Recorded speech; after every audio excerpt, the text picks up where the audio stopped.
Ayan. So ito po yung ating portion na meron tayong splice. Dalawa po yung ating 10mm horizontal bar. Sige Rene, lagay mo na yung susunod. Teka, baliktarin mo pala muna, pakita mo yung hukay sa ilalim. Ayan.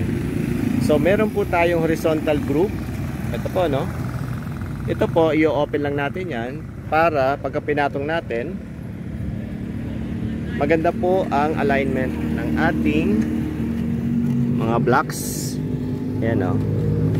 So ito po, nakita natin dumadaan. Ayan. Sige.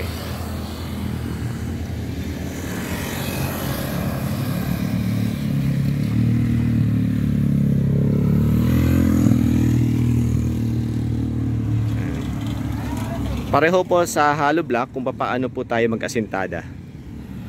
Ayan, ayusin mo na lang yan. Ayan. So atin pong makikita, naglagay tayo ng horizontal steel reinforcement. Pero yung kanyang distance ay pareho lamang po dito sa ibaba na wala pong horizontal steel reinforcement. Ayan, makikita natin.